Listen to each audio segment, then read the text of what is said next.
study the parts of a sentence. The two parts of a sentence are the subject and predicate. What is a subject? A subject is the topic of a sentence. It is what or who is being talked about in a sentence. It is the doer of the action. Usually, a subject is a noun or pronoun. It may be singular or plural in number. Sa pangungusap, kung sino ang pinag-uusapan, iyon ang iyong tinatawag na subject. Sila rin ang gumagawa ng kilos o galaw sa pangungusap. Kadalasan, ang inyong subject ay noun or pronoun. Tinatawag nating singular subject kapag ang pinag-uusapan or ang topic ng sentence ay iisa lamang, or plural subject kapag ang gumagawa o kumikilos ay dalawa or mahigit pa sa dalawa.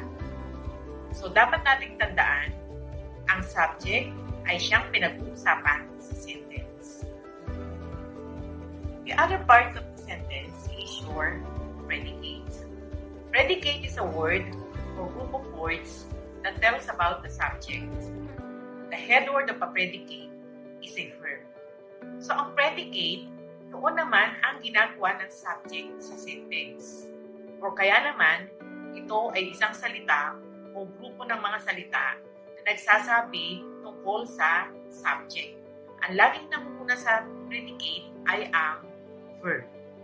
Tandaan natin na ang inyong sentence ay mayroong dalawang parte o bahagi, ang subject at ang predicate. Let us take a look at these examples. Number 1, the child in the room reads her book.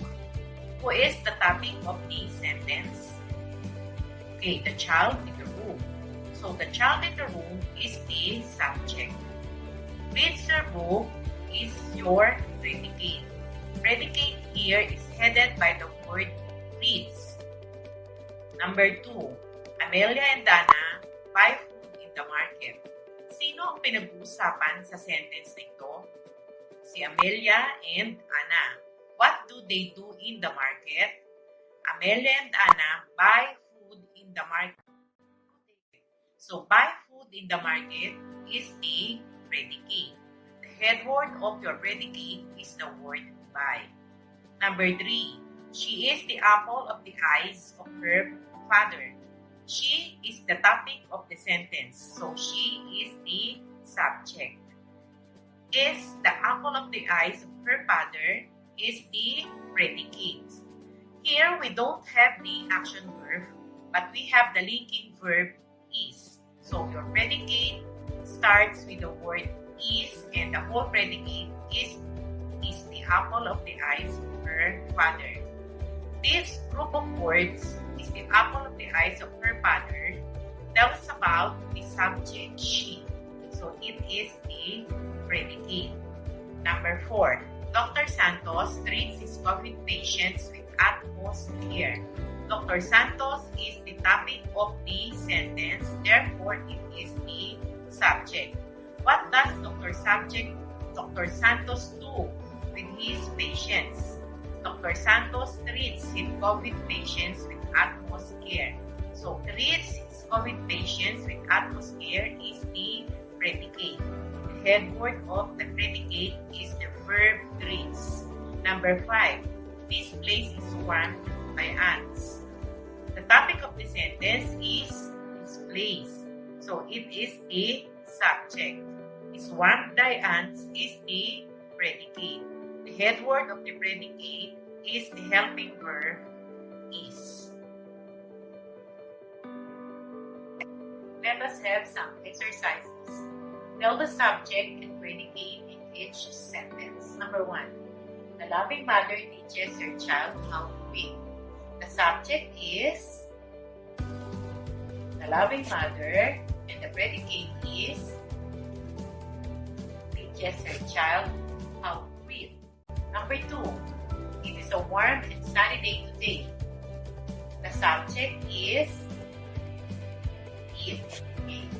And the predicate is it's a warm and sunny day today. In this sentence, there is no action verb, but there is a linking verb. That-headed with predicate. Number 3. The long and winding road in the middle of the sea broke during the storm. The subject is the long and winding road in the middle of the sea. The predicate is broke during the storm. Again, to easily identify your subject and predicate in the sentence, always ask yourself, sino ang pinag-uusapan sa sentence? O ano ang ginagawa niya? Or kaya naman, ano ang lagi or ano ang sinasabi tungkol sa kanya? Remember, the head word of a predicate is always a verb. Why is it important for us to identify the subject and predicate in the sentence so that we could easily understand the message of long and complicated sentences which are commonly found in news articles and reading selections? Hence, if you are a good reader, you could also be a good speaker. So long, folks. See you next round. This is Queen Tutor at your service. Don't forget, if you speak English well, bright future lies ahead. Bye for now.